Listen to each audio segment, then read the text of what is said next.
Welcome to the 300th episode of FBI Retired Case File Review with Jerry Williams. I'm a retired agent on a mission to show you who the FBI is and what the FBI does through my books, my blog, and my podcast case reviews with former colleagues.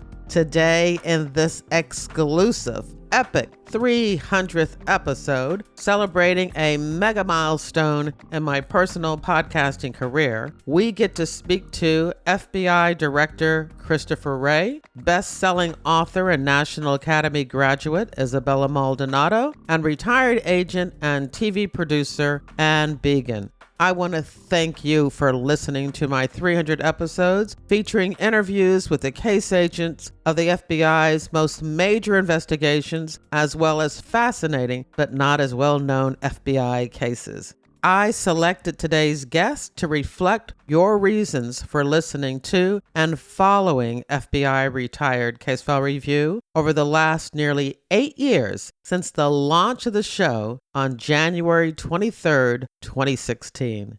FBI Director Wray will speak with authority to those who listen to learn about the FBI. I asked him the questions I thought you would want to know. Crime novelist Isabella Maldonado addresses those listeners who follow the show because they're reading, watching, and writing crime dramas about the FBI and want to know what's accurate and to debunk cliches and misconceptions about FBI policies and procedures found in books, TV, and movies. And for all of the true crime fans, my conversation with Anne Beagan, the producer of the CBS series FBI True, will explore the popularity of the true crime entertainment industry and how we cover sensitive topics, especially the cases involving violence and murder. I've included timestamps for each interview in your podcast app's description of this episode and in the show notes on my website. I want you to know how much it means to me that you follow FBI Retired Case File Review. I consider my work here as my mission, but it's also a labor of love. I love what I do, bringing you the real stories of the FBI. If you're a retired or former FBI agent with an intriguing, fully adjudicated FBI case you would like to review on the show, please let me know. I would be honored to share part of your FBI story on the show. In your podcast app's description of this episode, you'll find a link to my website, jerrywilliams.com, where you can email me. There's also links to where you can join my reader team, buy me a cup of coffee, and learn more about me and my books.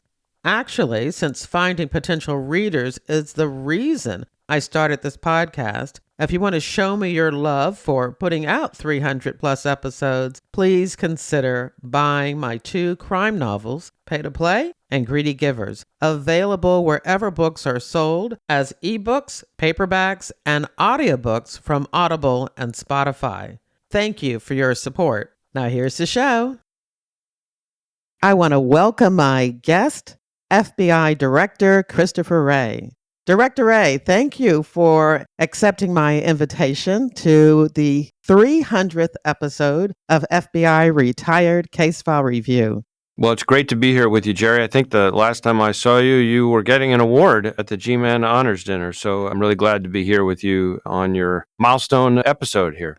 Thank you. Actually, when we were sitting next to each other at dinner, I showed you how to pull up podcast on your phone. And I know you're a really busy person, but have you had a chance to start listening to podcasts yet? I have a little bit. Yeah, I have. Not as much time as I would like, but the ones that I've listened to, I've enjoyed very much. All right. Well, that's great. Great to hear. So usually what I do on the show is I have retired and former FBI employees, a couple of active, come on to share parts of their FBI story. But I also like to debunk myths and misconceptions about the FBI as they show up in books, TV, and movies. And so what I thought we would do today is to look at this conversation and that theme and have you go through some of the misconceptions that are out there with the general public and the news outlets, and in your own opinion, the misconceptions they currently have about the FBI. How does that sound? That sounds just fine. Just fine.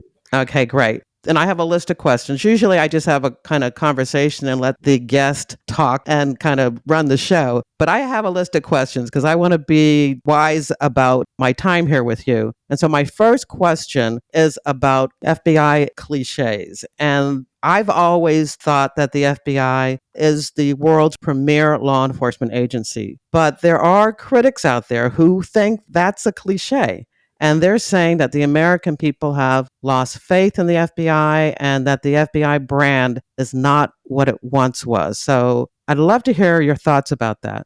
Well, I got a lot of thoughts on that, as you might imagine. I guess I would start by saying that there are all sorts of opinions out there about us, just like there are about every other major institution these days. But the opinions that we're focused on, that I'm focused on, are those of the people we actually do the work with and the people we do the work for. And I can tell you what I see and hear there because I speak constantly with local chiefs and sheriffs from all 50 states who we work closely with every day, to judges coast to coast who see and hear our work up close all year long, to business leaders who turn to us for help with everything from cyber attacks to Chinese economic espionage to victims and their families that we protect from gang violence and predators. I could go on. And the FBI, those people tell me about consistently, and I say consistently, I mean over and over and over again, almost resoundingly, is the same FBI that I get to see as director, an FBI that is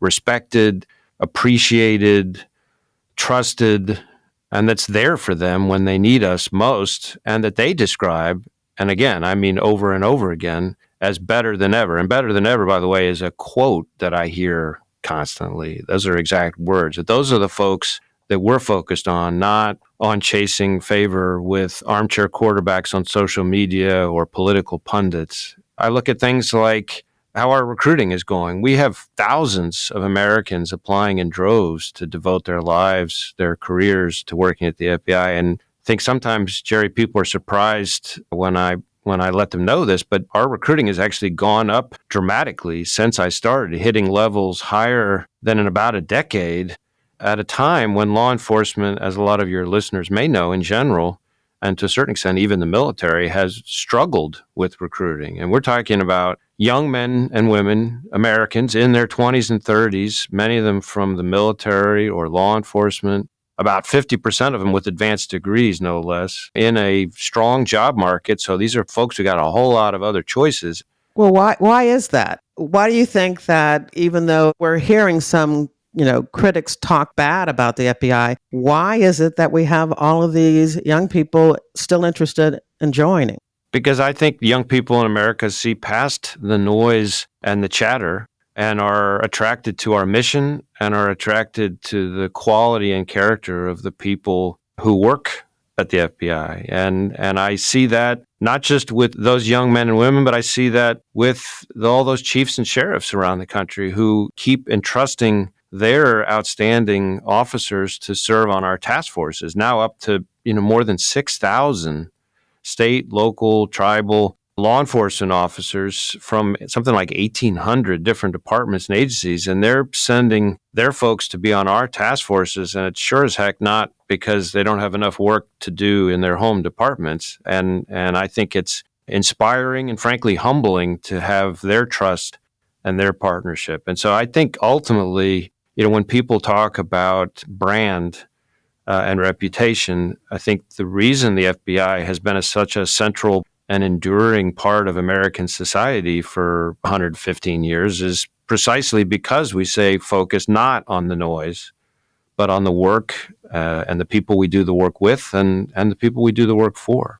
Well, I agree with you, but we don't necessarily know who in the future we're going to be working with and working for. So I do still think it's important to respond to those critics. And I know that some people who aren't familiar with how the Bureau works and what we do, they're alleging that the FBI is politicized and that we target conservatives. So I think it's still important to address those critics, don't you think? Sure, absolutely. And as you know, Jerry, a lot of these critics, I think, either overlook or don't know. The FBI is made up of 38,000 men and women who are dedicated career law enforcement professionals. Not a single one of them, from the field to the seventh floor of the Hoover building, are political appointees. You could look at our leadership team, the top 8 people in the Bureau. Far from D.C. bureaucrats, it's made up of career FBI folks with a combined, and I'm talking about the top 8 people here, combined 160 plus years of agent experience. They've been at the FBI for an average of 25 years. They've served in 21 different field offices, a whole host of places overseas, from Baghdad to Kabul to Guantanamo Bay. They've served in the Air Force, the Army, Marines. They're prior state and local law enforcement officers. And as for me, when I hear this criticism, I'm the Bureau's sole political appointee. I was nominated by President Trump, previously nominated for a leadership position at the Justice Department by President Bush, confirmed by overwhelming bipartisan support, near unanimously, both times, with not a single Republican senator voting against me either of those times. So it's utterly bewildering to me that I or the FBI would be accused of bias against conservatives or any political party. The FBI is and is going to stay independent, and that means protecting the American people without fear or favor, upholding the Constitution and the rule of law. It means following the facts wherever they lead, no matter who it makes happy or unhappy. And I add that last part because I think people tend to sometimes forget being independent does not mean that everybody's going to like the outcome of our work. I think all too often in today's world, people's standard for whether something was fair or objective or independent, and whether you're talking about an FBI investigation, a Supreme Court decision, or even an election, is whether they liked the result. In other words, whether their side won or lost. But as you know from your long career, and many of your listeners know, that's not how independence and objectivity works. We're not on either side. We're on the American people's side, the Constitution side, and this tendency to attack the motives and legitimacy and integrity of institutions when you don't like the result is not healthy or productive. And I will just say, Jerry, that I have found that almost invariably the people screaming the loudest about the politicization of the FBI are themselves the most political, and more often than not making claims of politicization to advance their own views or goals, and they often don't know the facts or are choosing to ignore them. When the FBI opens investigations, as was true in your day, we deal in facts, and our focus is on violence and threats, including violations of federal law, regardless of ideology or the side of issue that someone falls on.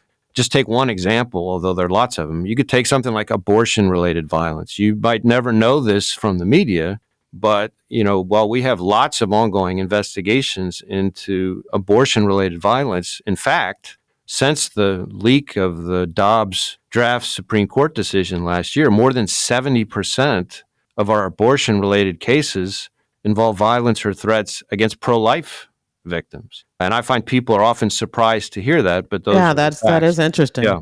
And I think ultimately nobody gets to see the independence and objectivity of the FBI the way I do, based on now 6 years in the job. I've visited all 56 field offices twice. I'm on my third round now. I've talked to chiefs and sheriffs from all 50 states, prosecutors, judges, victims. And what I see up close are people fiercely determined to do the right thing in the right way and to follow the facts wherever they lead, no matter who likes it or what connections they have. And I've been crystal clear with our workforce since I started that I expect nothing less. And in the rare instances when somebody strays from that expectation or obligation, then we deal with it using the tools at our disposal. Just one last thing on this point, though, is that we, of course, only control our part, that is the FBI's work. An awful lot of the criticism these days is about who's getting charged or not charged, and what they're getting charged with or not getting charged with. And those, as has been true for 115 years, those are decisions for prosecutors, not agents. And that's a distinction that too many people seem to forget these days. Well, continuing, on the topic of the brand and how we are being perceived, at this point, I do want to go back to those critics because as a podcaster and an author, I'm on social media and I'm reading the comments. So I know that these are challenging times for the FBI. And I'd like to know if you can talk about how these times are similar or different to what's happened in the past. I'm thinking Watergate, Waco, the FBI, CIA not connecting the dots, those type of challenging times in the FBI before. Do you think those experiences provide any type of guide or guidance on how to get through what the FBI is going through now? I do think that you're correct, Jerry, that the FBI has had no shortage of challenges in the last 115 years. And in fact, you can go back, it's pretty striking, you can go back and look at quotes from any number of past directors over our 115-year history, and you will read those quotes or hear those quotes, and they will sound to you as if they were something I could have written this morning. I mean, you could look at Director Wray after the Oklahoma City bombing, talking about how amazed and saddened he was about wide coverage of federal law enforcement officers being described as thugs and voices claiming repression by government. You could look at Director Hoover in the early 70s bemoaning a climate of what he called turmoil and confrontation and unrest and disputed authority and rioting and vandalism, and projecting that it's going to continue for a long time. You could look at Director Webster talking about the AppScam public corruption investigation and all the controversy and negative press coverage the Bureau had to endure at that time, and how Congress was, in his words, just shocked at what the FBI had done there. One of the things that really struck me about Director Webster's quote is that he went on to say that by the time we, and by we he means the FBI, had finished with the AppScam trials, nobody questioned that we knew what we were doing. So I think we've been here before. I think what's different about today is the ubiquitous social media and 24/7 cable coverage. Those were things that didn't exist for some of those prior eras. And the way we get through it, though, is, as they say, we're going to keep the main thing the main thing. That means staying focused on the work and how we do it, and the people we do the work with, and the people we do the work for. I think, I'm hearing you, but I do want to just continue on this topic, because I don't know if in those challenging times before, and maybe I'm wrong, that we had gotten to a point where critics were calling for the FBI to be defunded. And that to me is absolutely frightening. And I'd love to know what you think the impact of the FBI's budget being reduced would have on the Bureau. Well, first, I would say that even in this era, over the last several years, our budget has been growing quite encouragingly. But needless to say, these calls for defunding or even dramatically limiting our funding would at best be short-sighted and reckless, and at worst be catastrophic. And catastrophic not just for the men and women of the FBI, but for our partners and, most importantly, for the American people themselves. And that's because of the incredible impact our folks are making in communities every day. Take violent crime. We arrested 20,000 violent criminals last year. That's almost 60 per day, every day, and dismantled something like 370 violent gangs in finest FBI tradition last year alone. And when you talk with chiefs and sheriffs in all 50 states, they want to grow our partnerships on violent crime, not gut them. You could look at crimes against children. We arrested last year almost 3,000 child predators, saved 2,000 plus kids from abuse and exploitation. We need more money to go after predators and protect kids, not less. You could look at our work in counterintelligence against the Chinese government and the Chinese Communist Party alone. That's putting aside Russia, Iran, etc. The number of investigations the FBI has been conducting against the Chinese government It's grown 1,300%. It's well over 2,000 active investigations as we speak. We need more money to protect our economic security, not less. You could look at cyber. We're investigating 100 different ransomware variants, each one of them with scores of victims. The Chinese alone have a bigger hacking program than every other major nation combined. So we need more money to protect American critical infrastructure, innovation, economic security from cyber threats, not less. Terrorism. A lot of this doesn't get covered as much in the press anymore, but over the past few years, the FBI has thwarted potential terrorist attacks, some by jihadist-inspired violent extremists, some by domestic violent extremists against targets like a July 4th parade, crowded beach on a holiday weekend, a hospital during COVID, multiple houses of worship. We need more money for that, not less. Fentanyl, opioids. It's routine now, Jerry, for a single FBI field office in a single seizure to seize enough fentanyl to wipe out the equivalent of an entire state. So we need more money for that, not less. On the same vein, organized crime, one of the FBI's sort of flagship longstanding programs, we're conducting over 300 investigations into cartel leadership. You're talking about sophisticated, deadly targets who are responsible for flooding this country with drugs and guns and people. And we need more money to fight back against the cartels exploiting our southwest border, not less. So, yes, defunding or limiting our funding would be disastrous for the 38,000 dedicated career law enforcement professionals in the FBI and their spouses and their kids, people who have sacrificed so much for the American public. But it also hurts our great state and local law enforcement partners who we work with daily and who are more dependent than ever on us in a whole slew of ways to battle, violent crime and the scourge of drugs. And most importantly, it hurts the American people, neighborhoods and communities all over America that we're protecting from violent gangs and cartels and child predators and foreign and domestic terrorists, Chinese spies, hackers, etc. So defunding, who does it help? It helps those same violent gangs and cartels, child predators, foreign and domestic terrorists, Chinese spies, hackers, etc. So there's no question that cutting critical funding to the FBI to combat those threats is going to make America less safe. And I'm optimistic that cooler heads will prevail.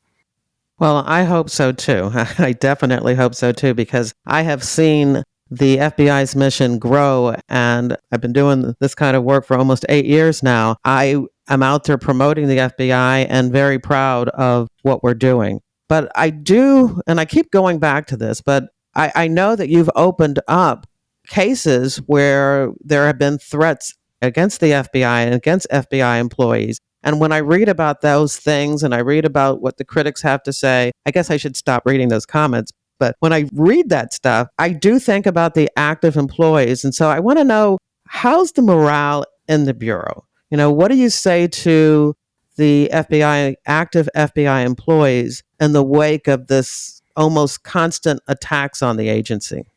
Well, look, our people are human, and nobody likes to see the organization they've dedicated their careers, really their lives to, unfairly criticized. But I will also tell you that the good news is that our people are tough and resilient. And if you talk to our folks, as I do when I'm out visiting field offices, and as I've said, I've been to all 56 twice, and I'm now going through all 56 a third time. And when I do that, I meet not just with management, but I meet privately or separately with, the GS-13s and the frontline supervisors and talk to them about what they're thinking and feeling. And one of the things that I come across is, just as I suspect was true when you went through Quantico, everybody's asked, what is your why?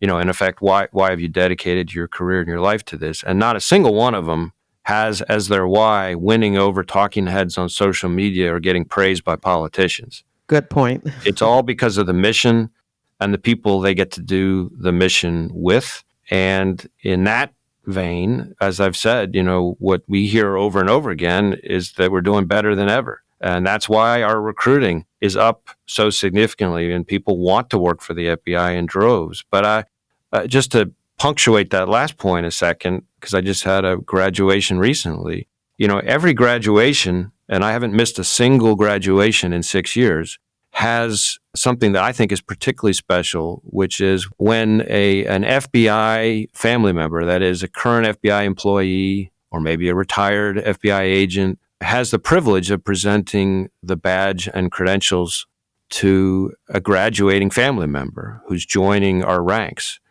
And I'm up there on stage with them, and I get to see it up close, and I can see the pride that they both have. And if you want to know about morale, when current employees are encouraging their spouses and siblings to join them inside the FBI, that to me speaks volumes about how people feel about the place. I would add that the number of agents who, when they're approaching mandatory retirement at 57, are increasingly asking for extensions so they can continue doing a job they love. And it certainly isn't because of the pay in this economy. So, this too is a place where a lot of the narrative in the outside, I think, is very overstated. I also have an indication of the fact that might be overstated, and that's the number of TV shows and movies about the FBI. I do like a monthly review for FBI policy and procedural accuracy, and I'm never, at a loss for a TV show or a movie to review. Yeah, I mean, I think there's a level of fascination and enthusiasm for the FBI that I encounter all over the country. I take great pride and inspiration from the little kids that I encounter who want to join our ranks. And I come across that all the time. And most of the time, it's because those little kids encountered a current or retired FBI agent who inspired them. And they were so impressed that they thought, man, I want to be like them. I want to go work there. Yeah, that's fantastic. And I do, when and why you joined the FBI question at the end of every episode. And so many of the people that I interview, so many of the retired agents, said that they wanted to be an FBI agent since they were little because of having met an agent or some TV show or movie that they watched. My conversation with FBI Director Wray continues after this short break. I'm going to ask you about active employees who have concerns or complaints about FBI investigations, policies, and procedures, the whistleblowers. Could you kind of address that? Sure. I mean, I recognize the important role that whistleblowers play, and I take very seriously our responsibility under the relevant rules and other protections for whistleblowers, which are something that we train all of our folks on. I will say, and this is important too, that I likewise take very seriously all of our other rules and policies and security requirements, and we expect all of our employees to comply with both. And despite what some have claimed, the FBI has not and is not going to retaliate against individuals who make protected whistleblower disclosures. All right. One last thing before we get into some futuristic questions that I have. And that has to do with my core guest list of retired agents. I know some of them, because I'm on different forums that are just for FBI, retired and former FBI employees. I know some of them are having a hard time adjusting to the changes that have been made to the FBI's mission since 9/11. And some have been critical of FBI leadership, all of the directors since 2001, who they feel are straying too far from the Bureau's law enforcement mission. So what do you say to them so that they can accept, that the mission has changed? I'd start with saying that I have enormous appreciation for our retired agents. And in fact, many of them, both the agents I worked with out in the field before they retired and the agents I worked with at headquarters in D.C., and some of them have been guests on your podcast over the years, are people that I consider friends, and their input matters a lot to me. And it's one of the things that's very special about the FBI is that our retired agents, long after they've retired, care so deeply about the organization. But of course, 9/11 changed the way we do business. And I say that as somebody who spent 9/11 in FBI headquarters in a packed SIOC. I know you know what SIOC is, but some of your listeners may not know that it's essentially a picture of what you would imagine the FBI at headquarters would have as its state-of-the-art operations center.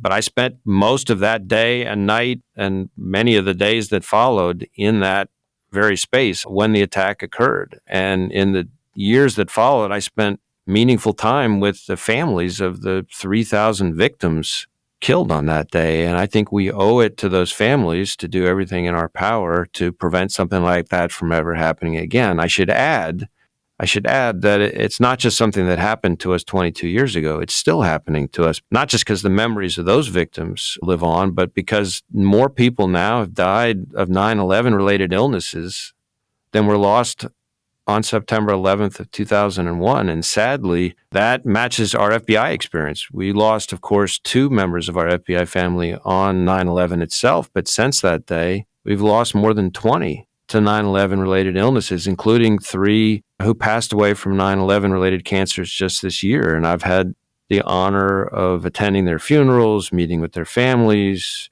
talking with a number of them in their final days, either in the hospital or at home. And those are interactions I will never forget. And so in the aftermath of 9/11, to honor the sacrifice that all those people have made, a whole bunch of independent reviews found that the FBI and the intelligence community needed to transform to better protect the American people. And we developed new capabilities to combat the terrorist threat, changed our focus from investigating terrorist plots and attacks after the fact to trying to stop them before they occur, and forging all kinds of deeper partnerships with law enforcement, intelligence community, foreign counterparts. And to me, that's just the FBI evolving to meet a new threat, as it's done over and over again over 115 years, if you look at the FBI's history. And some of the things that people feel are new are really not. We've always collected intelligence in support of our investigations. We've had a serious role in counterterrorism and counterintelligence going really all the way back to the FBI's creation. I mean, you could look at our role as the lead counterterrorism agency in the U.S. goes back decades, over 40 years at least, to the first JTTF in New York, the Pan Am 103 bombing. You could go through all the terrorist attacks that we've handled over the years, all before 9/11. Our role in the intelligence community as an integral part of the U.S. government's intelligence mission goes back to before there even was an intelligence community. And what has changed on that front over the last 20 years, I think, is the recognition both by the FBI and by leading law enforcement agencies, the top police departments, for example, throughout the U.S., of integrating intelligence into operations and using intelligence to be more effective in everything we do. And then even our national security responsibilities for counterintelligence and counterespionage, those go all the way back to World War I. And the FBI has done phenomenal work in that space over the decades, from our work against the Nazis in World War II to our work against Soviet spies during the Cold War to the great work that our folks are doing now to counter the Chinese Communist Party. So I think it's less drastic and less of a deviation from our identity and our history than I think sometimes people remember. But having said all of that, the last thing I would leave you with on this particular concern is that even with everything I just said, what I think most people don't know, certainly given what the media chooses to cover, is that today's FBI still devotes more resources, that's more agents all across the country, to the FBI's traditional criminal programs than it does to any of our national security work. Yeah, see, I'm glad you said that, because I'm one of the people who would think that maybe it's 60-40 or even higher, that you are, straying away from our traditional law enforcement responsibilities. So I think a lot of people feel that way. They have that perception, but I think it's because the media, we're lucky if the media covers it 60-40. It's probably more like 70-30 the way the media covers our work in the national security space versus all of the incredible work, which is massive and greater than in number what we're doing on the national security side on violent crime, organized crime, child exploitation, white collar crime, all those traditional criminal programs. Well, that's great to hear because I was a white collar crime agent. I worked economic crime my entire career. So it makes me feel good and very happy that we're still in the game in that area. Now, you talked about recruitment being up. So it doesn't sound like the challenges that the FBI is facing today are hurting hiring. But this is another concern I've heard from retired agents. They're wondering who we're hiring today and concerned that standards or qualifications aren't being met. Of course, I think every generation of agents says that. So, Jerry, one of the things that I tell a lot of our former agents in particular is that if they have any apprehension or concerns about the direction of the FBI or the state of the FBI, that all they need to do is come attend an agent graduation in Quantico. And I haven't missed a single one in 6 years. And the quality and character of the people joining today's FBI would be enough to inspire anybody. In fact, I would challenge anyone to attend a graduation and not come away feeling awfully optimistic and encouraged about the future. I look at the fact that our recruiting has gone up dramatically at a time when law enforcement recruiting has actually suffered almost everywhere else. I look at the fact that we're continuing, even with these greater numbers, to attract people with military and law enforcement experience, at the same kind of rate we always have, people with advanced degrees. It's something like 50% of every agent class. And these are people who have a whole lot of other opportunities in today's job market. And as was true in your day, they're sure as heck not coming to the FBI because the pay is better. But the thing that they all have in common, despite coming from different walks of life, is this zeal and passion, this drive to put service over self. And that's true from the bottom of the organization to the top. And I could give you so many examples, but when I think about the kind of folks who are in today's FBI, joining the FBI these days, I think about folks like the Charlotte agent who used sheer physical force to rescue a female passenger from a fiery car crash and extinguish her burning clothes and render first aid, or the Atlanta agent who unexpectedly came across a violent gang fugitive, attempted the arrest, chased the subject into his vehicle, got stuck in the door as the subject tried to drive off, got dragged across an interstate while being rammed into cars, and yet still managed to fire his weapon, stop the car, call 911, and apprehend the subject despite a broken arm, leg, and pelvis. Or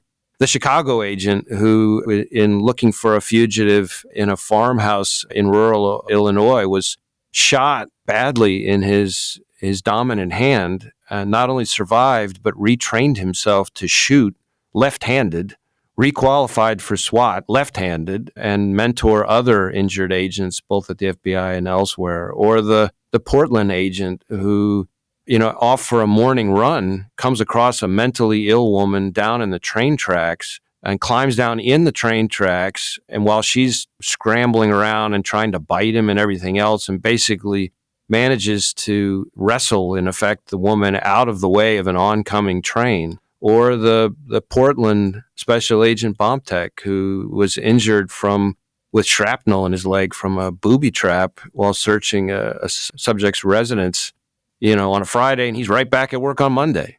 That is today's FBI, and that is the FBI that we're building for the future. And it gives me great hope, and I think it should give all your listeners great hope. Yeah, that's fantastic. And I've spoken to some of those people that are joining the FBI because they reach out to me, and thanking me for the podcast, because if they had questions or concerns listening to agents talk about how it really is to investigate a case, those concerns disappear. And so I know who's coming into the FBI, and I definitely know who is already there. So thank you for that. Thank you, Jerry. I want to use my time that I have left judiciously. So I want to ask you two more questions. And one is about your time as a director. You've been serving now for about 6 years, which means you have about 4 more to go. Fingers crossed.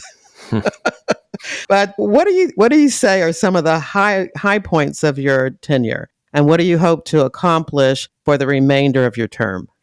Well, there's so many high points really over the past 6 years. I mean, certainly every graduation is a high point for me. Every field office visit and hearing from people out on the front lines about their work are high points for me.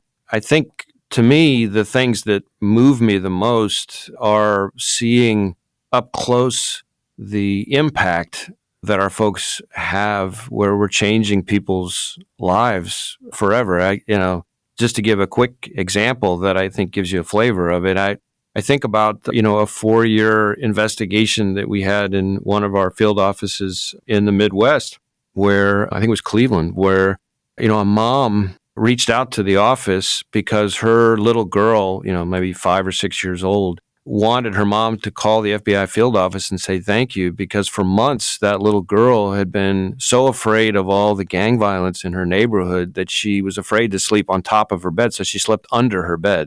And in vintage FBI fashion with our partners, we did one of those big operations and sweeps with dozens of arrests, seizures of guns and drugs and so forth, and really just completely changed that neighborhood. And the little girl, for the first time in as long as she could remember, was now felt safe enough to sleep in her bed and not under it.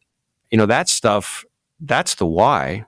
That's why people do the work. And I see examples like that every day in this job. And it's part of why it's 6 years of a whole lot of high points, I guess is what I would say. As far as what I hope to accomplish, in the years that I have left, there's so many things. It's hard to narrow it down. I want to make sure that we solidify our position as the world's premier cyber investigative agency. I want to double down on our work to combat China's relentless efforts to steal our country's innovation. I want to make sure that we're continuing to innovate in what I consider the best FBI tradition to be ahead of tomorrow's threats. But it's a long list that probably exceeds the time that we have here today, Jerry. Well, I do want to just say before I ask you my last and standard question or comment is that it's a real highlight for us to hear you talk about those partnerships, those law enforcement partnerships, because I know we started off talking about myths and misconceptions. One of the cliches is, of course, that the FBI doesn't play well with others, and you've definitely debunked that. Yeah, that is a stereotype that I find, or a caricature really, that I find totally inconsistent with my experience and what I hear from chiefs and sheriffs about the FBI really every week. All right. So here is, well, let me just end here with saying that having you on FBI Retired Case File Review has been a highlight of my post FBI career as a podcaster and author and content creator, as they say. I like to give my guest the last word. So what would you like to say? Well, I'm honored to be the guest for your 300th podcast, and I want to congratulate you on this achievement and thank you for everything you do in your post-retirement career to dispel the myths and misconceptions about the FBI and to spread the word about all of our great work. I guess maybe one way to just wrap up the conversation is to say here what I say at every agent graduation since I've started as director. And as I think I said, I've never missed an agent graduation in 6 years. And so what I say to all of them is that the FBI has been extraordinary for a long time. And there's a legacy that comes with that, a legacy of respect and responsibility. And I tell them when they leave Quantico and tell people that they're a special agent of the FBI, that they will find that they have people's respect. And there's a reason for that, which is that for 115 years, the FBI has stood for the very best of America, has stopped terrorists and spies and hackers and put countless criminals behind bars. But the FBI's legacy isn't built only on results on our wins, although I'll stack our wins up against anybody's on what we've done over the years. Our legacy is built on the way we've done it. So to me, being part of this organization carries with it a solemn responsibility to do our jobs well, of course, absolutely, but more importantly, to do our jobs with honesty and integrity. And so what I tell the graduating agents each time is that the FBI's mission is simple to say, but pretty profound to execute day in, day out, which is protect the American people and uphold the Constitution. And we're to carry it out. We're going to abide by the rule of law and adhere to our core values. We're going to follow the facts wherever they lead, no matter who likes it. And trust me, there's always somebody who doesn't like it. And we're going to pursue justice in every investigation. Those are our guiding principles. Those are our anchors, and we've got to adhere to them no matter the test. And my job is to ensure that nothing distracts us from that mission, which is a commitment that we're all making together to the American people. That was supposed to be the director's last word. But after the interview, I realized I forgot to ask him a question that's very important to me as a retired Black female FBI agent.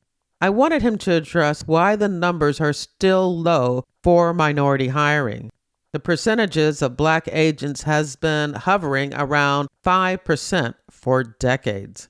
He responded in writing, so I'm paraphrasing what he said in his statement.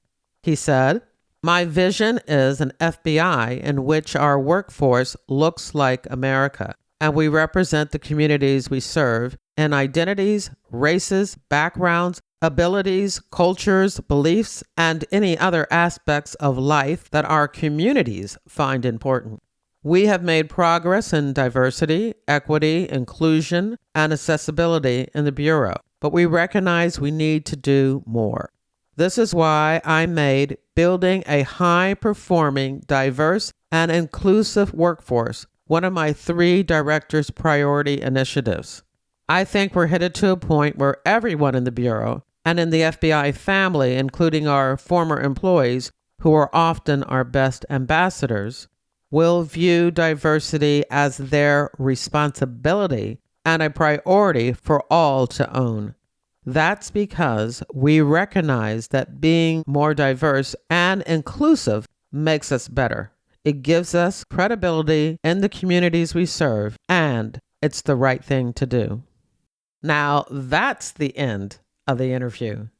Previously, the proudest moment of my post-FBI podcasting career was receiving the FBI Agents Association's Distinguished Service Award for telling the real stories of the FBI. Now I have another amazing highlight, the honor of speaking one-to-one with FBI Director Christopher Wray. In your podcast app's description of this episode, there's a link to the show notes at jerrywilliams.com where you'll find Director Wray's bio and a few photos. My conversation with Isabella Maldonado is up next after this short break. I want to welcome my guest, best-selling author, Isabella Maldonado. Hey, Isabella, how are you? I'm doing really well. How are you doing? I'm doing great. Now, I know I'm a bit older than you, but I have to tell you, I want to be you when I grow up. I love it. We have so much in common, our law enforcement backgrounds, which I'm going to have you talk about in just a bit, our love of crime fiction and police procedurals, and then you introduced me to literary agent Liza Lysick from the Liza Royce Agency. We were at Thriller Fest and I was on my way to the bathroom. You yanked me out of the bathroom, said, "Come meet my agent." And I did. And we hit it off. Now I'm working with Liza and I just love working with her. fingers crossed that we'll be working together for many years to come. Well, the thing is that I realized that you have many stories to tell. It's like you're this unique individual who, you look at the other stories that other people tell. And by the way, we all just hope that you're not unlacing your shoes as you're listening to all of our stories, those of us who create them. But you have stories of your own to tell also. That's why I wanted you to meet my agent. And I'm so glad that you guys connected. Yeah, she's been just perfect to work with, and I consider myself very fortunate that you, being a good friend, pulled me over and made that introduction. But that's not what we're here to talk about. We're here to talk about you. And what I always say is that what most people know about the FBI, they get from books, TV, and movies. And so it's very important to me as I do this podcast and as I write my crime fiction and nonfiction books to help people who read crime fiction about the FBI and write crime fiction about the FBI to know what the myths and misconceptions are. Before we start talking about your books, which do feature an FBI character, let's tell people more about your law enforcement career and your connection to the FBI. Well, unlike your other guests, I am not a retired FBI agent, but I like to put it this way that I am FBI adjacent. And the reason that I say that is because I was in law enforcement for 22 years and I retired at the rank of captain. And my last position was commander of special investigations and forensics. While I was in my police department as a captain, I was selected to go to the FBI National Academy at Quantico. This is very prestigious to be selected to go. And I think it's a wonderful program that the FBI developed many years ago, decades ago, in fact. What they do is they take law enforcement executives from around the world and they bring them all to Quantico and have them live on campus in the dormitories there. And you stay there, eat there, sleep there, study there for 3 months. And so you're thoroughly embedded. I also got to run the famous obstacle course for those who saw The Silence of the Lambs, the movie with Jodie Foster. In that opening scene where she's running through the woods, I actually got a chance to do that. And it was an amazing experience. But what I really enjoyed too was all of the classes. The training that you go through is extremely intense to the point that when you have completed that training, you get 17 credit hours from the University of Virginia, which is a very prestigious school. So it's considered, super advanced training. And I loved attending all the different classes that I was able to take and working with the FBI agents and learning from them. And then after I was finished at the National Academy, and even before, going out in the field and working where I did, which was right in the suburbs of Washington, D.C., we constantly were dealing with agents from the WFO. And we had many things going on with them, especially after 9/11. It seemed like everything we were doing, we were constantly involved with the FBI. So just got to know a lot of agents and worked with a lot of them. And so I felt like when it was time to write my own stories, fictional stories, I did write a police procedural series about a homicide detective. But then I also wrote 2 series featuring FBI agents and really wanted to make sure I nailed those facts. And that's when I discovered your podcast.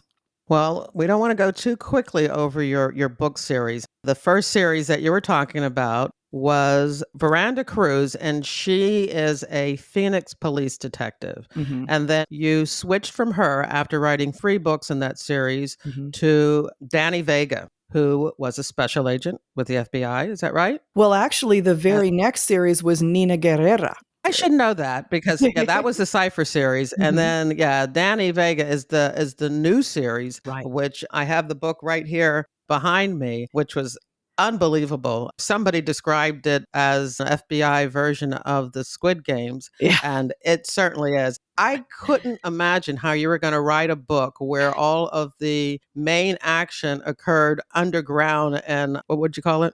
Well, I keep it a secret where they are until a big reveal later in the book, but we'll just say an underground facility in an undisclosed location. Okay. Finally figure out And later where they are. Yeah, so it was like, how is she going to do it? But you did it, and I mean, it was action, action, and the body count's pretty high too. So, Yeah. Yeah. but I wanted to talk to you because, first of all, your books are doing wonderful. The Cipher has been optioned as a movie by, get this, people, Jennifer Lopez. And that's why I say when I grow up, I want to be like you because, like you, I have this law enforcement background, but I've also always read and loved crime fiction and Mhm. just couldn't wait until I had the time to start writing and to start creating my own stories. So let's Mhm. talk about your author journey. So, when did you first decide you wanted to write? And was it always crime fiction because of your background in law enforcement? Yes, I always knew I wanted to write, even from the time I was really young, but I felt like I didn't have enough life experience under my belt to tell really, really rich, deep, resonant stories. Some authors do it. I mean, some authors are able to write amazing things when they're teenagers, but that's not me. So I needed some life experience, and there's nothing quite like a career in law enforcement to give you a lot of life experience. And you meet the good, the bad, and the ugly. You see people at their very best and you see people at their very worst, and you sort of absorb it all and take it all in. And after a career of doing that, that's when I thought, you know what, now it's time. But what I realized is that all those years of police writing had kind of I needed to reintroduce myself to creative writing, which is completely different, or at least it should be completely different. We're hoping our police reports are not creative writing. So, what I did was I took 5 years after I retired to study the art and craft of writing before attempting my first novel. And I think that was really, really important to do that because it is such a different beast. I think a lot of people feel like, wow, I have a great story in my mind. Let me just tell it. Well, that won't necessarily work. There's a lot of art and craft to that to make sure that when you tell the story that it resonates with the audience as best it can. And so that's why I took a lot of time to work at that. That's such great advice because I actually did it the opposite. I went ahead and wrote my first draft, but I had a good friend of mine, John Schiffman, who was a reporter with the Philadelphia Inquirer. He's my Mhm. first reader, and he went through Right. that with a red marker and he gave me a list of craft books he thought I Mhm. should read. And then he introduced me to one of the managing editors at the Inquirer, Avery Rome, who I worked with every week. I would write a chapter, we'd meet and we'd go through it. And she really taught me. She was a developmental editor and she Wow. really taught me how to write. I tell people, you either got to read or you got to get a coach. I liken it this way sometimes when people ask me about it. I think that writing, in a sense, it's like drawing or it's like singing. In other words, it's a kind of an art that everybody is capable of doing, but very few people can do it well to the point that other people want to pay money and take their time to consume what it is you're creating. So that's why it's such a challenge. And but a lot of people have these fantastic ideas, but it's getting them down and structuring them in a way that people can appreciate and understand what you're doing. And some people have a very natural instinct for doing that. I think Stephen King is one of those people. He is a creative genius, and I loved his book. But honestly, it was hard for me because he's just so organic and I'm much more methodical. So I had to find other ways to get my story out. Do you think being methodical was part of that law enforcement training since we planned so much? Absolutely. I think there is absolutely no doubt about it. And I think that's why there are maybe a lot of law enforcement types who want to write creatively and very few of them manage it though, because I think it is because we're used to being very logical, very left-brained, very strategic and all that. That's really important for a story. It has to be logical, but the right brain creative side also has to be let loose and allowed to express itself and flow. And I think sometimes we've sort of tamped that down for so long that it's hard to get in touch with it. Oh, that makes a lot of sense. I also know for me, I mean, I ended up writing that book and that's pay to play. And I'm very, Mhm. very proud of how it all turned out. It's definitely different than the first draft that I wrote. But I also think that one of the problems for people in law enforcement who do decide to write fiction is that the authenticity of what we put in our writing sometimes is almost like a Mhm. handcuff. We can't be as imaginative because we feel the importance of getting it exactly right when the reader doesn't care as much as we do about that. They want the story, they want to be entertained.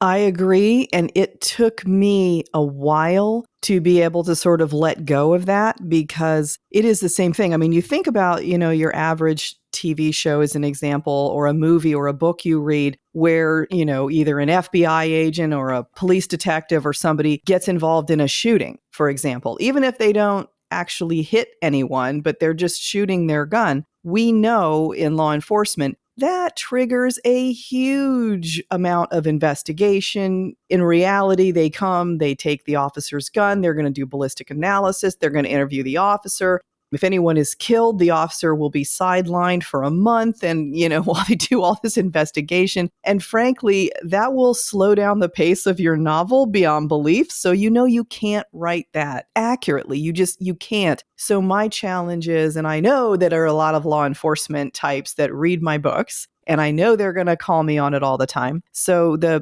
balance that I have to do is I have to get around some of these realities. So what I do is I try to find a reason that's kind of plausible where they are forced by circumstances to circumvent normal policy and procedure. Because normal policy and procedure is mind-numbingly dull. Yeah, don't we know that? And in your career, I mean, working in financial crimes, it's a paper chase. And I'm sure there were times where when you were going after a suspect, in your mind, it's very exciting as you're looking at the spreadsheets and you're like, oh, I realize what this guy's doing. I figured it out. I know how he's funneling the money and all. It's very exciting. But to read that can be a challenge. So it's like you got to throw in some other stuff. I like to pay to play. Being able to sort of mix things up is really important. I do want to write about white collar crimes, frauds and cons and corruption. So writing those stories and keeping the tension up and the drama up is a special skill. We'll see what happens with the next couple of books that come out because I'm sticking with that theme. My conversation with Isabella Maldonado continues after this short break.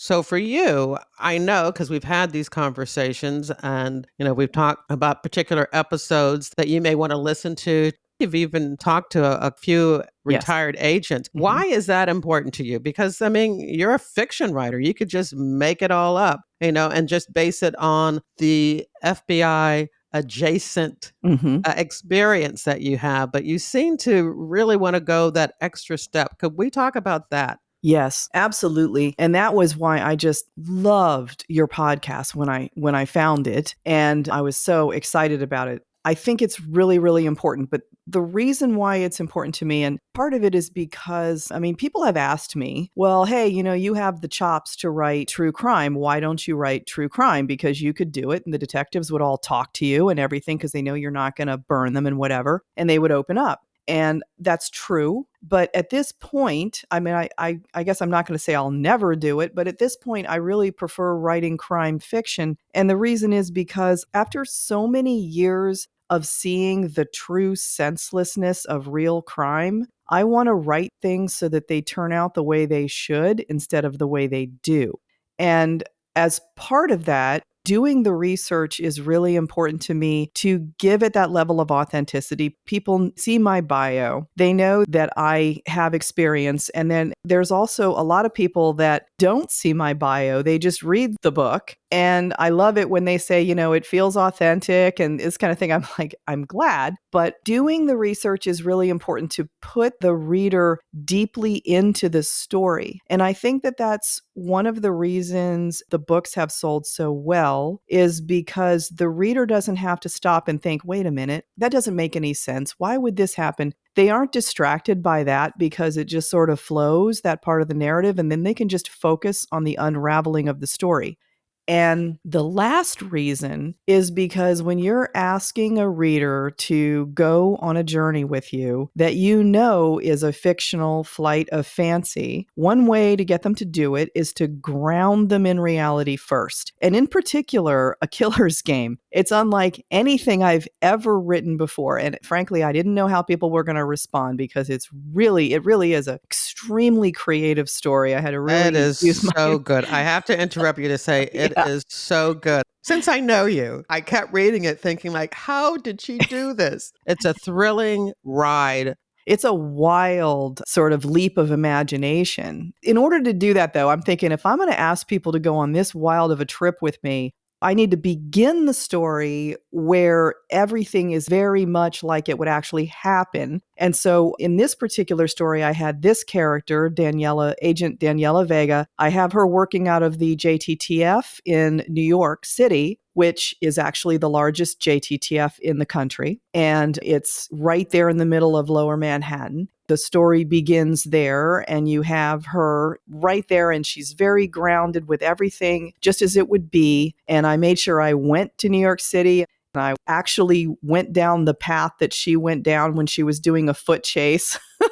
Right through the Thomas Paine Park area, right in front of 26 Fed. I mean, I did all of that to make it extremely realistic because at maybe about 20% of the book, once you get into it, everything takes a wild left turn and you go into a completely different thing. The other thing that I wanted to do too is I wanted to make sure that I had the JTTF investigating something that they would investigate, which is a senator's chief aide being attacked and being murdered.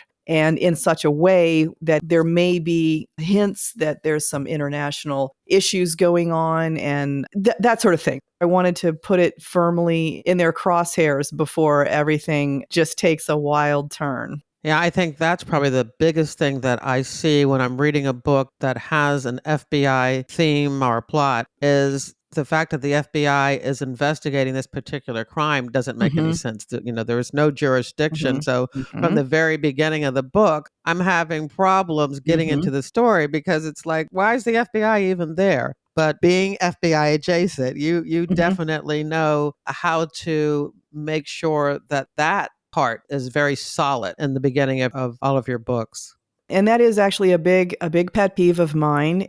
Some writers will make the mistake of having the FBI come in and take over a murder investigation that takes place in a city. It's like, no, that would never, ever happen. Yes, jurisdiction is a huge issue. There is none in a case like that. But from working in my career, there were many times where we worked with the FBI and it involved murders because we invited the FBI and we asked them for their assistance and they gladly provided it. But the investigation, the arrest, and the prosecution all took place at the municipal level.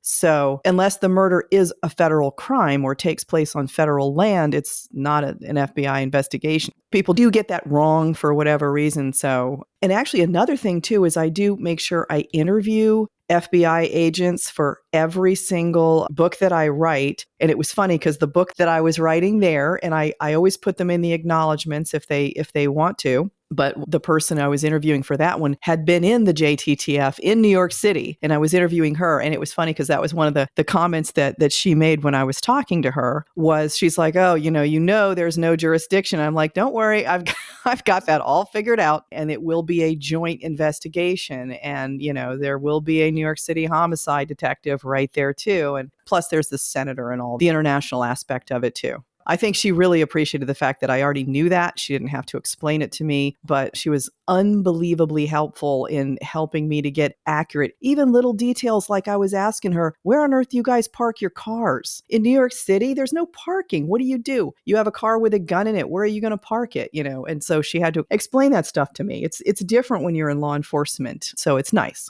I do want to give her credit. I'm sure she wouldn't mind because it's my friend Lauren Anderson that you're talking about. Yes. And I interviewed Lauren who, hold on for a minute. I'm looking her up so we can give her credit. As a matter of fact, you do need to look her up because it was when I heard that episode that I got all excited and I asked you, can I talk to Lauren? She's amazing. Yeah, she really is. That was episode 156, Lauren Anderson. And we talked about when she was the legat in Mhm. charge of the FBI's office in Paris, which also at the time covered many countries in Africa. And Mhm. she talked about a bombing in Casablanca. Mhm. And the great thing about Lauren and the reason that you wanted to talk to her was that she was the assistant special agent in charge of the International Terrorism Branch of the New York Joint Terrorism Task Force. Yeah, she was Yeah. right there. And oh my gosh, her background was unbelievable. She also had SWAT background. I did a little Easter egg, and I don't know if she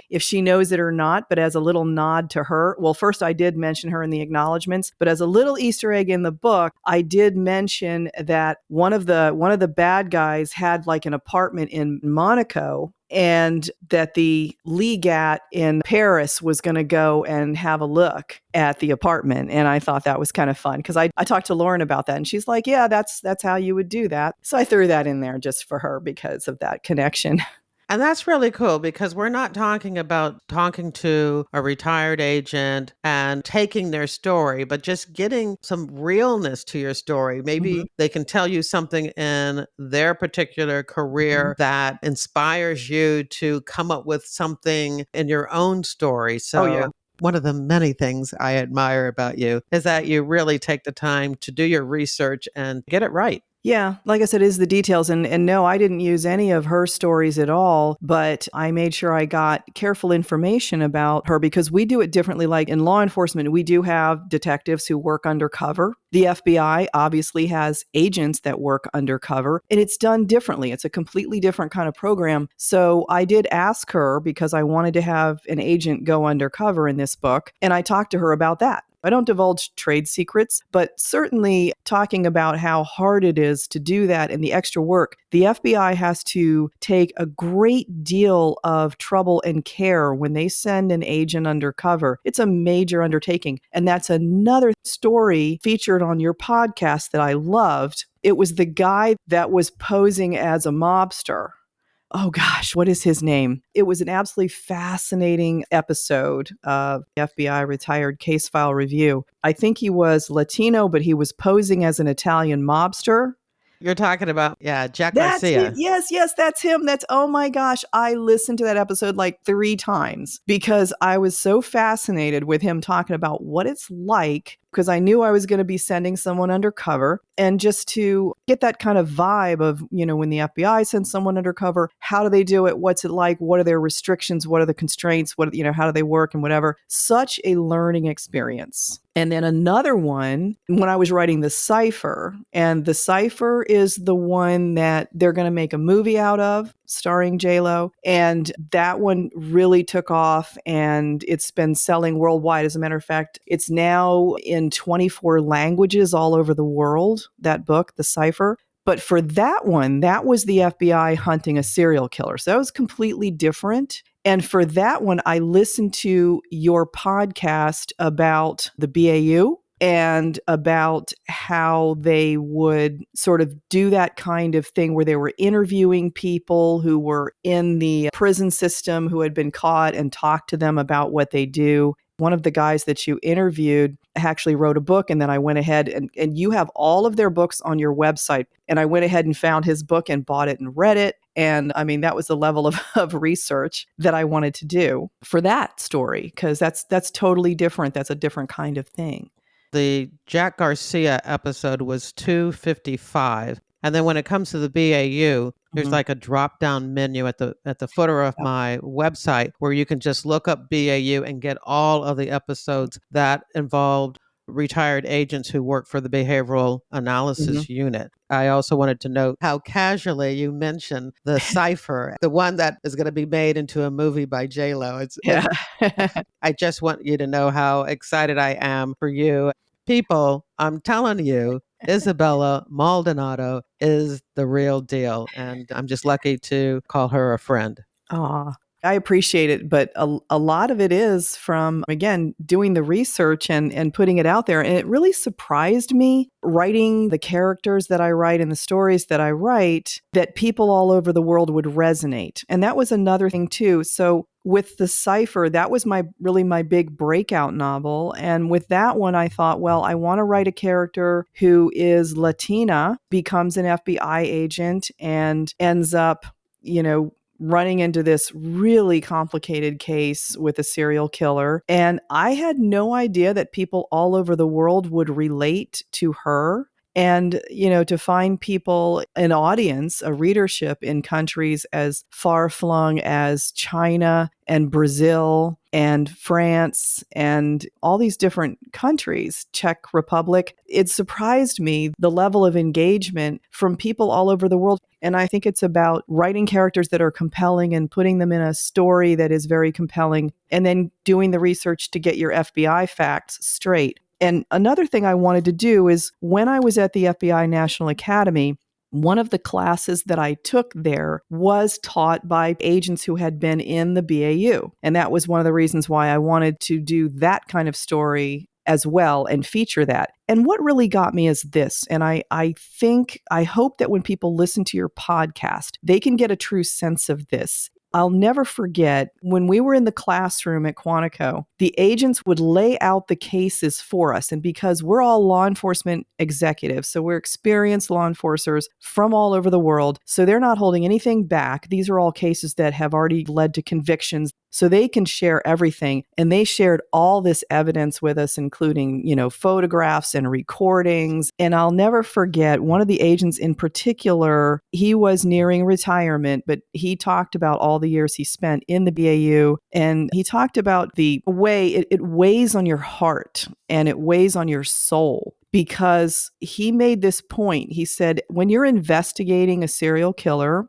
the way that we do it in the BAU is that we put ourselves in the mind of the suspect, but we also put ourselves in the mind of the victim, because different suspects, we've learned, will react differently to different victims depending on what the victims do. So therefore, we have to basically go through and experience everything through the victim's eyes. The darkness can kind of smear itself across your soul at times, and it can be difficult on marriages and on relationships. So I really wanted to showcase that. And so I created a character, a seasoned BAU agent called Wade. Jeffrey Wade was his name. And I put all that on him. And I really kind of put it out there, and I shared all of his pain and the destruction that it caused doing that. But I also wanted to make sure people understood how grateful I am, and I imagine everybody in the public who truly understands this, for the agents who are willing to go through this, who are, willing to wade into the deepest, darkest recesses of the human mind in order to protect the rest of us. It's quite a calling. It certainly is. And whenever I have an episode that involves the BAU, you see that. And I'm always concerned that they're protecting their own mental health. Most of them continue to do that work even after they retired. So it's important for me to check in on them. I worry about them too, because it's such hard-won expertise, but obviously it takes a toll. And I'm just so grateful that they're willing to do it. So are you going to be continuing writing characters that are in the FBI? What are your plans for the future? Well, Danny Vega, that's the new series, the one that just came out, A Killer's Game. So she's the one that works out of the JTTF in New York. So I've already finished writing book 2, which is the sequel, and that's called A Forgotten Kill, and that comes out on March 26th of 2024. Do we get to find out what happened to her mother?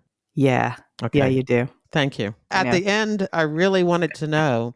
Yeah, I do. Yeah, you get to find out those secrets. And then right now I'm outlining book 3 in that series, and that will also be a trilogy. I seem to write trilogies for whatever reason. So I'm busy planning out book 3, which is really cool because book 3 is going to be at the same time. If you can imagine this, it's going to be both a prequel and a sequel to book 1. If you can imagine how I can do it, I figured out a way to do it. So at the same time, it's both. So that's going to be cool. And then that's going to be sort of wrapping up that series. And then after that, I think I'm going to go in yet another direction. So we'll see what happens. All right. Well, talking about wrapping up, I guess it's about time that we wrapped up this interview. Where can people find you? The best place is probably my website, isabellamaldonado.com. That's a good way to get me. I will have a link to your website in the show notes, and I'll also have a link about the FBI's National Academy in Yeah. case anybody wants to learn more about that. The FBI takes this very seriously. And when you graduate from the FBI NA, the director of the FBI comes to Quantico and hands you your diploma. It's quite an honor. And I sent you a picture of myself shaking the hand of the then director, Robert Mueller. That's who handed me my diploma. I will make sure to include that photo in the Yeah. show notes too.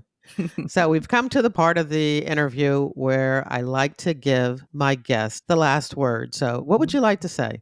It's been such an honor to be able to work with people in the FBI, work with agents in the FBI, both during my career and now after my career. They've been so generous helping me to get my facts straight, and writing about them is a lot of fun, but I also take it as a huge responsibility. I honor all the sacrifices and I try to make sure that I show all the respect.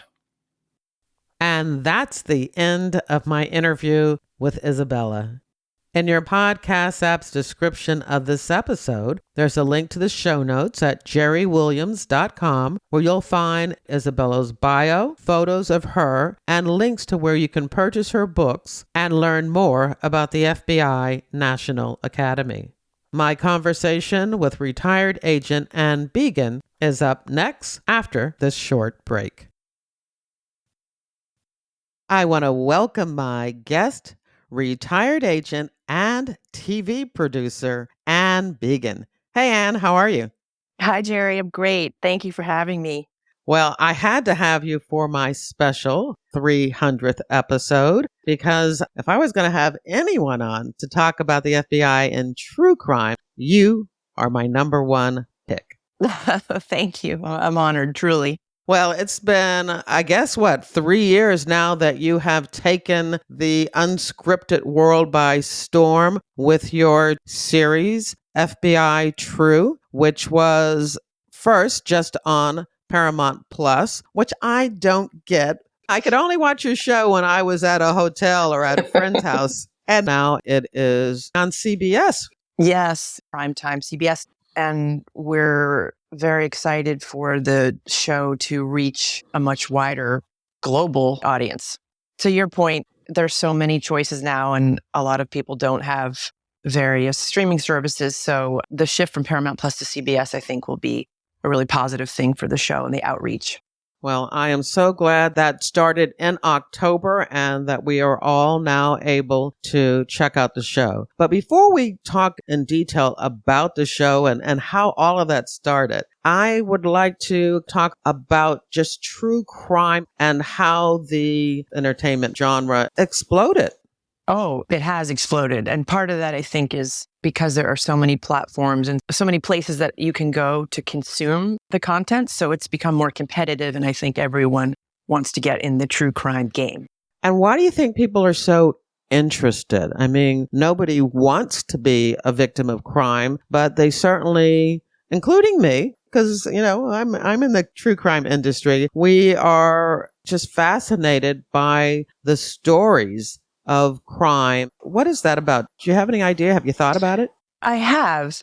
People are, I think, fascinated by what makes someone tick, what makes someone do something that's just heinous and totally unrelatable and not something we could ever possibly conceive of doing ourselves. I think people are curious about human emotion and what would make someone do that. As true crime relates to the FBI, I think people are endlessly fascinated by the Bureau. It's the greatest law enforcement agency in the world, as you know, and a bit mysterious. And I think that most people don't really know what an FBI agent is like. Most people have never met an FBI agent. So in these true crime shows where you're peeling back the onion and giving people a look at who these agents are that do these investigations and reveal what makes a criminal's mind tick, I think is very fascinating to people.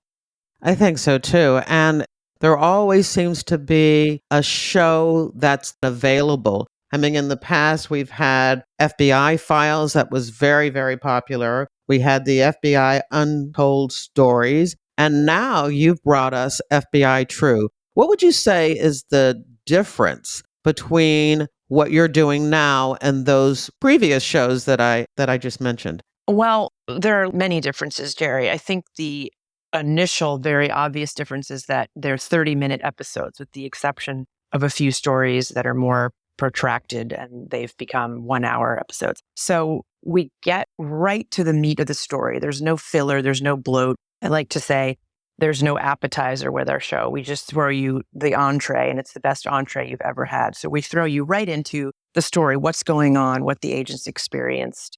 And the other very unique thing is that agents are speaking to another agent as they go on this journey through the story. So you get that real inside baseball, inside the vernacular of the FBI feel that you wouldn't get if you had, say a news correspondent or someone taking the agents on the journey of these stories. So it really feels to the viewer as if you're leaning in, listening to two agents have a conversation at a bar, which was the impetus for the show that we created.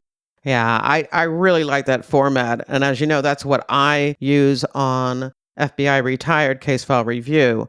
I like to do a full case review. And I think what audiences say, which is true about your show and my show, is that we're talking the talk and walking the walk and kind of reminiscing about investigative skills and techniques as we go along. Right. And the other thing that we bring out in our show, unlike other shows, in my opinion, is the human emotion, right? The physical and the emotional toll that these cases, some, years long, took on the agents. And you really don't get that in other stories. And then the final difference is that we don't give you the 360 degrees. We don't have 20 people on, all of whom had a role in the story. As you know, most cases have dozens and dozens of people or more involved. We have the perspective of as few as one or as many as four on our show telling their story. And some of these stories, for example, the Boston bombing or Waco, are stories that you think you've heard before, but we give you a perspective you haven't heard before, or an agent who's never been interviewed before about his or her role in that case. Yeah, that really is, I think, what makes our shows so strong with listeners, in my case, and viewers, in your case, is having that intimate look behind the scenes. I call it eavesdropping on the FBI, as if they were standing back and watching and listening. And I think definitely you do that on your show with all the pictures and videos that you have. Yes. Thank you. And to your point, similarly, as you were an agent, you draw the emotion and the experiences out of agents in a way that no one else can, which is what we're also going for on FBI True. I've been doing this for almost 8 years now, and some people I have to convince to tell their story. Have you had any cases that you wanted to have on the show and the case agent or other agents that were very much involved just don't want any part of it? Yes, my answer is twofold. First of all, we have had some agents who were hesitant for different reasons. One of them has been that they've had a bad experience participating in other documentaries or news segments where they were pitched one thing and then the result was different. And I've had to tell them why our show is different and why that won't happen. And then secondly, we had a couple of instances where the agents didn't feel comfortable, and I agreed with their ultimate decision because the subjects were still in prison and they felt bringing up the case in this modern era could poke the bear, so to speak. And if the person were ever to be released, they were just sort of fearful for safety reasons. But those are the only examples of agents who didn't feel comfortable coming on the show. And that's definitely understandable. I like to tell agents when I'm pitching them to come on the show, which luckily I don't have to do as much as I used to. There's agents who, enjoy the show and understand how important it is to share their story. The institutional knowledge. I mean, just talking about a case and having people that are in law enforcement or in the FBI comparing it to maybe a case that they're working on and finding new ways and new techniques that they might want to use or an investigative tool that they hadn't considered. And it helps with the positive perception of the FBI, which we both know we could definitely use more of. So, other than Jim and Tim Clemente, I can't think of any other FBI agent that is a TV producer. Why don't we talk a little bit about how all that happened? Oh, that's a great question, Jerry. I was living and working in New York City for most of my career, and I was exposed to a variety of people in the media and film industry through friends, my social life. I used to go to this restaurant called Elaine's, where there would be directors and producers and actors and politicians. It was a real melting pot in the 90s and early aughts in New York. And meeting those people and hearing them talk about the FBI, it occurred to me that there was a big misunderstanding of what the FBI does and who works there. And I felt like I was in a position to do something about that. And my supervisor at the time saw that I had these relationships and agreed that I could potentially do something about it and gave me permission to lean into that space. As you know, you can be as creative as you want to be in the bureau, but if you don't have buy-in from your management team, it's not going to go over and you're going to be a short timer. So I started being proactive, reading the trades and finding out about things that were in production. So many things filmed in New York, which is right in my backyard.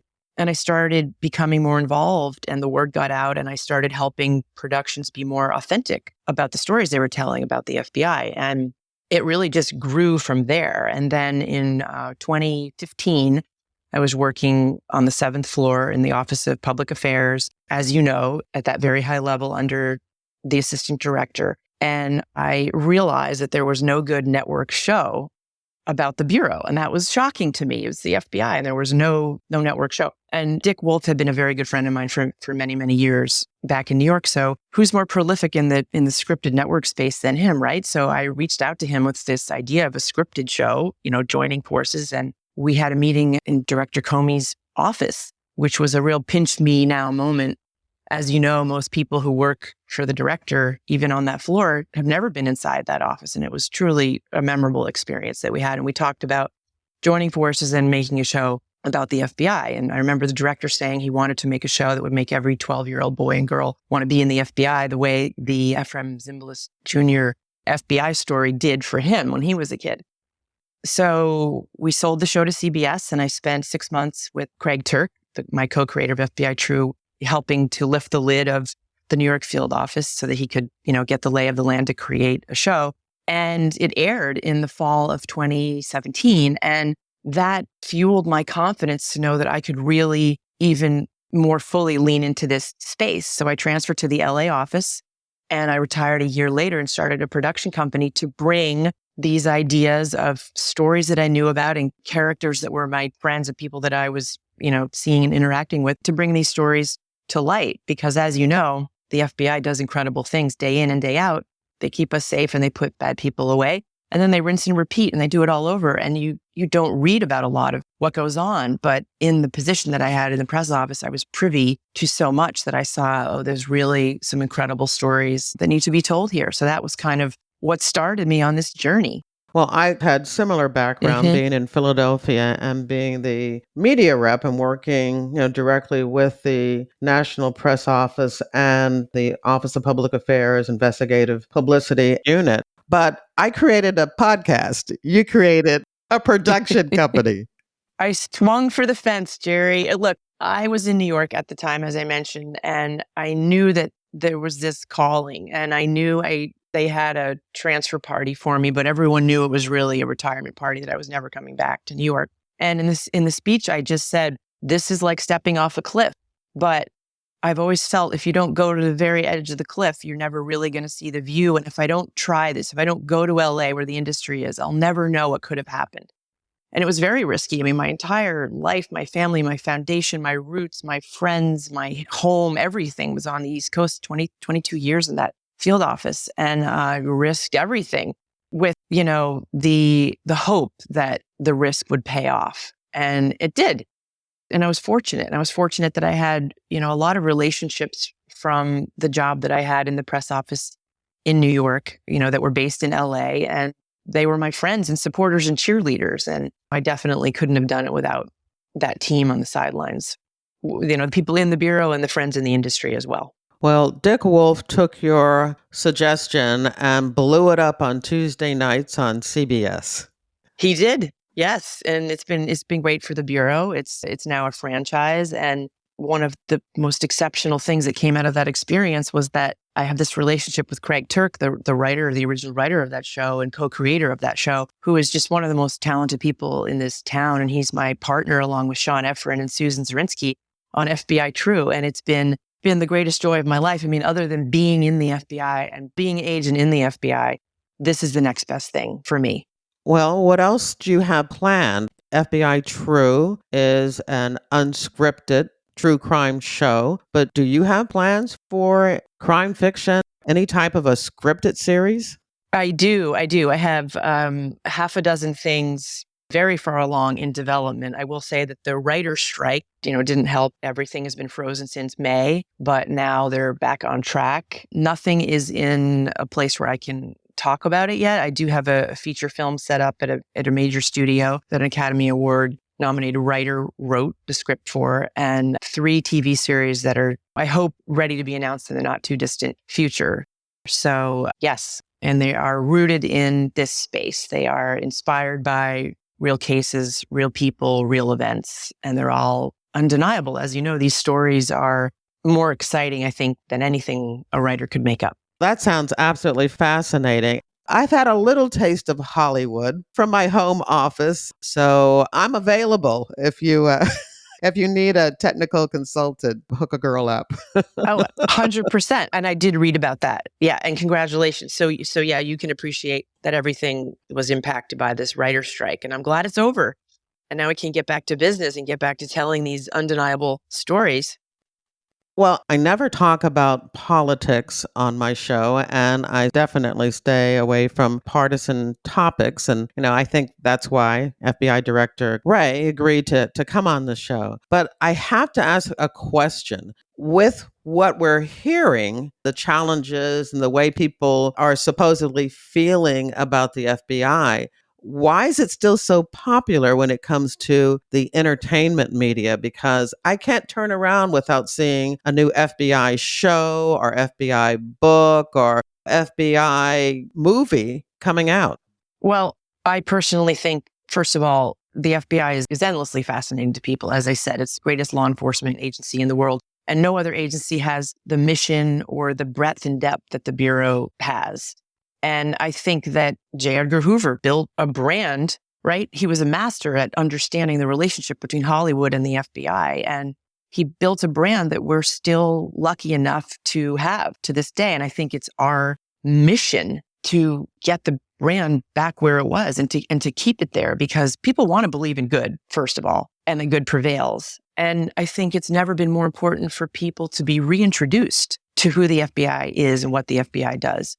And I'm happy to see the number of shows that keep popping up, because that just reaffirms what you and I believe, is that people want to believe in the FBI and they're not going to let the white noise distract them. And I think that's what we're seeing. And I hope it continues. Yeah, absolutely. Why are there still shows and still movies that get things wrong? Thought we would talk about that for a little bit. That is a great question as well. Maybe the message just hasn't gotten out there. So maybe in your podcast here, your 300th anniversary with Director Wray, that will help get the message out, because it is important, I think, for things to be more accurate, mostly because it's better than something a writer could make up. I know you would agree with that. Absolutely. Well, I do know we have to give a shout out again. We've mentioned them before, to the Public Affairs Office, because, they're available. You mentioned Director Hoover. From the very beginning, he was more than willing to let writers and authors and movie producers in on how he perceived the FBI and how he wanted the FBI to be portrayed. And that support platform in the FBI at headquarters is still there and available for people writing and producing, films and TV shows about the FBI. Excellent point. And perhaps their availability is also not something that's widely known. And I hope this can help as well get the message out. The unit that we both used to serve under. I always felt that function within the press office was one of the most important functions of the Bureau, because for exactly this reason, right? And also, as good as the work is and as good as the people are, if the message isn't getting out there, no one's going to know. right? Everyone in the Bureau knows, but we have to expand beyond that. And I think this is the platform to do that. So the Office of Public Affairs in Washington, D.C., and they have representatives all over the country, serves a vital role. And they are a great resource to help productions be more authentic. And it's also a wonderful recruiting tool. And it's an important recruiting tool. Yeah, that's an excellent point. So let me ask you a question. It's a rhetorical question, sort of. But if there are movies and TV shows and books where things aren't accurate, how does that hurt the FBI, or does it? Well, it depends. If you're talking about something completely fictionalized, right? Like the X-Files, that's one thing. It was a good show, but no one thought that unit was real. The difference would be, to me, the inaccurate depiction of things an agent might do that you and I both know they would get fired or indicted for. That's disturbing. And I think the creatives, if they were to understand why that's inaccurate and why that's disturbing, I would think and hope that they would listen to a suggestion or input from someone like me, because I think it can be destructive. I also think overly fictionalized versions of things can be destructive, as you know, what we call the CSI effect, which is a real thing where a show depicts an ability or a capability that the Bureau has that isn't real. And then when, say, a juror thinks we have isn't used in a trial because it doesn't exist, and then they let the defendant go thinking we didn't prove the case, that's dangerous. That effect, overly fictionalizing capabilities, can be very dangerous. True. And I'm thinking of another thing that can be frustrating for the public. And that is when they feel that they're not being told everything, especially when it comes to true crime about a particular investigation. I always like to remind people that there are two main reasons we just can't tell you everything. First, it's the integrity of the investigation, and then the privacy of witnesses and even the subjects. Oh, 100%. You don't want TTP, tactics, techniques, and procedures. They have to be protected. And American citizens should want those things to be protected. So certainly that's a reason why something might be kept close hold or not revealed in a story. And the privacy, to your point, of family members, of victims, of re-traumatizing someone. There are so many reasons. Before I ask you for your last word, I did want to just go back to FBI True and tell you that I have been able to watch several of the shows, and I do believe it is truly a special show. I know that a lot of times in the other two shows that we talked about, FBI Files and FBI Untold Stories, that the reenactments sometimes were embellished a little, because I would be talking to somebody about the case and I'd mention something that was on those shows and they'd say, oh, that didn't really happen that way. With you, we're getting the true FBI story. Yeah, that's right. There's no reenactments at all. It's agents and our task force partners coming on, speaking with another agent, and the archive that you get is through their personal photos or through archive that exists in the courts or in the field office as part of the case. Much of the archive hasn't been revealed before.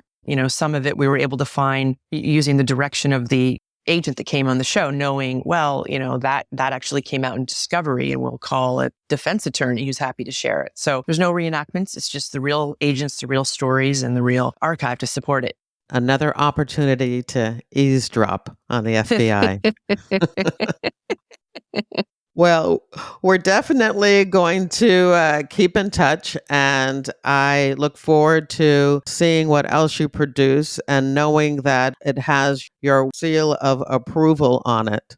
Thank you, Jerry. It was an honor to be your guest, and I'm excited to stay in touch and to see what comes of your journey into Hollywood as well. All right. So, as I mentioned, I like to give my guests the last word. So, what would you like to say? Well, I would like to say thank you for having me on as a guest. Thank you for supporting the journey that I'm on. The support of my FBI family means the world to me. I couldn't be here without it. And thank you for talking about FBI True. We're incredibly honored that it's now available on CBS for a wider audience to see. And my hope is that people believe in the Bureau again. People are reminded of what a fantastic organization the Bureau is and what the sacrifice is like And I would also just like to tell anyone listening to this that it is truly the greatest job in the world. I had an incredible career working many different violations, all over the country and the world. And it never felt like work a single day. As tough as it was on any given day, it was the greatest experience of my life. And I'm honored to be sharing the stories now